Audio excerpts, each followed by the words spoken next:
siang Pak, terima kasih atas waktu dan kesempatannya. Kami dari kelompok 9 ingin mempresentasikan hasil kerja kelompok kami.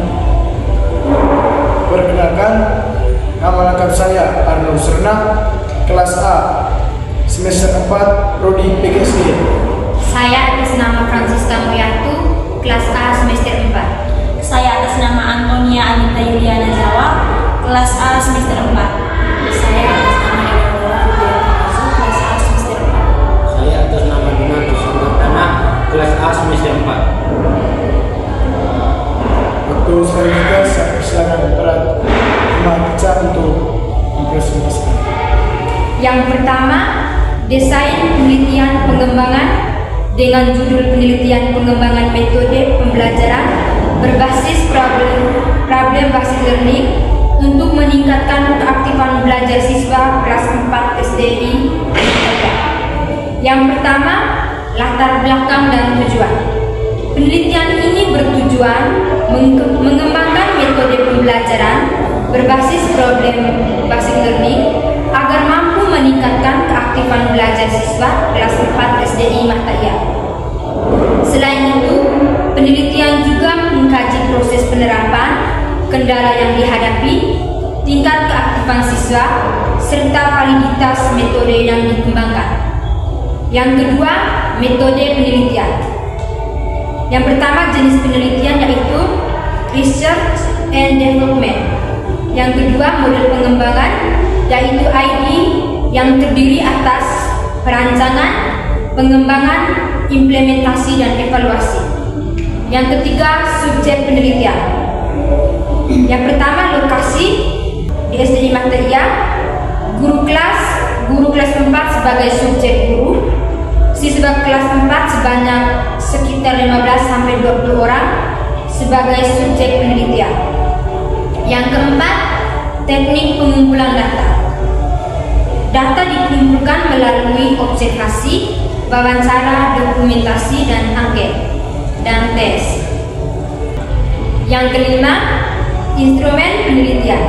Instrumen yang digunakan meliputi lembar observasi keaktifan belajar, pedoman wawancara guru dan siswa, dan lembar validasi ahli. Yang keenam, analisis dan keabsahan data. Analisis data menggunakan model Miles dan Huberman, yaitu reduksi data, penyajian data, dan penarikan kesimpulan. Keabsahan data dilakukan melalui triangulasi sumber, triangulasi teknik, member check, dan validasi ahli. Yang ketujuh, modul ajar. Modul ajar disusun menggunakan model problem based learning dengan tujuan agar siswa mampu memecahkan masalah, aktif berdiskusi, bekerja sama, percaya diri, dan bertanggung jawab dalam pembelajaran.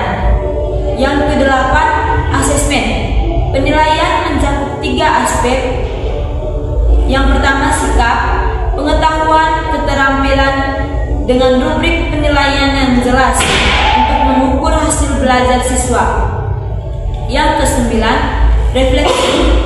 Refleksi dilakukan oleh guru dan siswa untuk mengetahui keberhasilan pembelajaran, keaktifan siswa, serta efektivitas penerapan model PBL. Yang ke-10, materi ajar. Materi menjelaskan pengertian problem based learning, karakteristik PBL, 5 sintaks PBL, konsep, keaktifan belajar, kelebihan dan kekurangan PBL, serta penerapan PBL dalam meningkatkan kemampuan berpikir kritis, kerjasama, tanggung jawab, rasa ingin tahu, dan keaktifan siswa. Yang kedua, penelitian tindakan kelas dengan judul Penelitian Peningkatan Hasil Belajar di Kelas melalui penerapan metode pembelajaran berbasis permainan edukatif pada siswa kelas 4 SD Mahtaiyah. Yang pertama, jenis penelitian. Penelitian menggunakan penelitian tindakan kelas atau PTK dengan model klinis dan Sitagar yang terdiri dari perencanaan atau planning, pelaksanaan tindakan atau acting, observasi atau observing,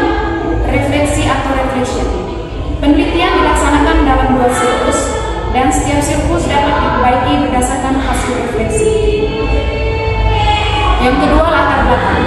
Masalah utama adalah rendahnya hasil belajar IPAS, terutama pada materi gaya dan gerak benda, karena pembelajaran masih berpusat pada guru dan beban penarik.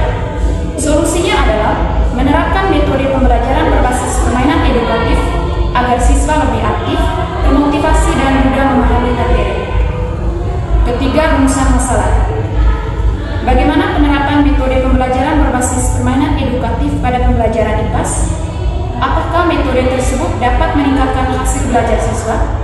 Sejauh mana peningkatan hasil belajar siswa setelah metode diterapkan? Yang keempat, tujuan penelitian. Mendeskripsikan penerapan metode permainan edukatif, mengetahui peningkatan hasil belajar kelas, meningkatkan hasil belajar siswa kelas 4 SDI mata IAP. Yang kelima, manfaat penelitian. Bagi siswa, meningkatkan hasil belajar, motivasi, kerjasama, dan sportivitas. Bagi guru, menjadi alternatif pembelajaran yang menarik. Bagi sekolah, meningkatkan mutu pembelajaran. Bagi peneliti, menambah pengalaman dan menjadi referensi penelitian selanjutnya. Yang keenam, hipotesis tindakan. Jika metode pembelajaran berbasis permainan edukatif diterapkan, maka hasil belajar IPAS siswa akan meningkat dengan ketuntasan belajar minimal 80%, siswa memperoleh nilai 75. Yang ketujuh, setting penelitian. 4. Kelas 4 SD mata IAP. Waktu semester ganjil tahun pelajaran 2026-2027 selama 1 bulan. Subjek 20 siswa terdiri dari 11 laki-laki dan 9 perempuan. Yang ke-8, prosedur penelitian. Setiap siklus meliputi perencanaan, pelaksanaan pembelajaran menggunakan permainan edukatif, observasi aktivitas guru dan siswa, refleksi untuk memperbaiki pembelajaran pada siklus berikutnya. Yang ke-9, pengumpulan data, observasi, tes hasil belajar, dan dokumentasi. Yang ke-10, analisis data, kuantitatif, menghitung nilai individu, rata-rata kelas, dan presentasi ketuntasan belajar. Kualitatif, edukasi data, penyajian data, dan penarikan kesimpulan. Yang ke-11, indikator keberhasilan. Penelitian berhasil jika minimal 80% siswa memperoleh nilai 75. Aktivitas belajar mencapai kategori baik 80. Rata-rata hasil belajar meningkat dari siklus 1 ke siklus 2. Yang ke-12, perangkat penelitian.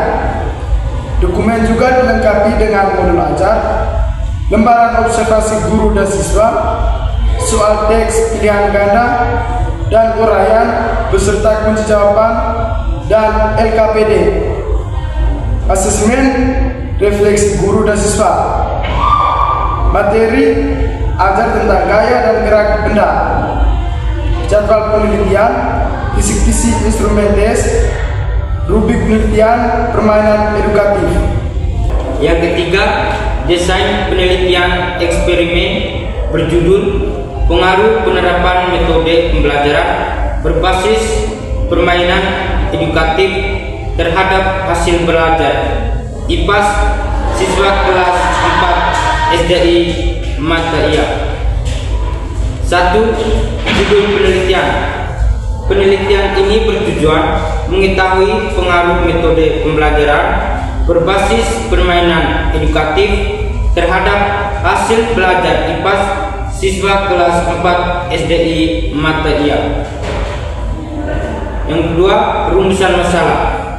Bagaimana hasil belajar siswa yang menggunakan metode permainan edukatif? Bagaimana hasil belajar siswa yang menggunakan metode konvensional? Apakah metode permainan edukatif berpengaruh terhadap hasil belajar IPAS? Yang ketiga, tujuan penelitian. mendeskripsikan hasil belajar siswa dengan metode permainan edukatif. Mendeskripsikan hasil belajar siswa dengan metode konvensional. Menganalisis pengaruh metode permainan edukatif terhadap hasil belajar IPAS. Yang keempat, hipotesis. Tidak terdapat pengaruh signifikan metode permainan edukatif terhadap hasil belajar IPAS. Terdapat pengaruh signifikan metode permainan edukatif terhadap hasil belajar IPAS. Yang kelima, metode penelitian. Pendekatan kuantitatif. Jenis penelitian through experimental design. Design posted only control group design. Kelompok eksperimen mendapat pembelajaran berbasis permainan edukatif, sedangkan kelompok kontrol menggunakan pembelajaran konvensional. Penilaian dilakukan melalui post-test. Yang keenam, populasi dan sampel. Populasi seluruh siswa kelas 4 SDI Materia tahun ajaran 2026 atau 2027. Sampel 2, kelas yang dipilih dengan sampel random sampling, yaitu kelas eksperimen dan kelas kontrol. Yang ketujuh, variabel penelitian. Variabel bebas, metode pembelajaran berbasis permainan edukatif. Variabel terikat, hasil belajar IPAS siswa. Yang delapan, prosedur penelitian dilaksanakan dalam 3 tahap. Pertama, persiapan observasi penyusunan instrumen, penyusunan perangkat pembelajaran, validasi instrumen, dan revisi. Yang kedua, pelaksanaan pembelajaran pada kelompok eksperimen dan kontrol, observasi pemberian post-test, serta dokumentasi. Yang ketiga, tahap akhir, pengelolaan data, uji normalitas, uji homogenitas, uji hipotesis, penarikan kesimpulan, dan penyusunan laporan. Yang kesembilan, instrumen penelitian. Tes hasil belajar IPAS atau pilihan ganda dan uraian, lembar observasi aktivitas siswa, dokumentasi berupa foto, daftar hadir dan nilai siswa. Yang ke-10, teknik analisis data, statistik deskriptif atau rata-rata nilai tertinggi, nilai terendah, dan presentasi. Uji persyaratan, uji normalitas, dan uji homogenitas. Uji hipotesis menggunakan independen sampel, tes, dan taraf signifikasi 0,5. Yang ke-11, validasi instrumen. Instrumen divalidasi oleh ahli materi, ahli media atau pembelajaran, ahli bahasa. Kelayakan instrumen dihitung menggunakan presentasi. Instrumen layak digunakan apabila memperoleh nilai 60%. Sekian saja video presentasi dari kelompok kami. Jika ada kata-kata yang salah, kami dari kelompok 9 mengucapkan minta maaf. Sekian dan terima kasih.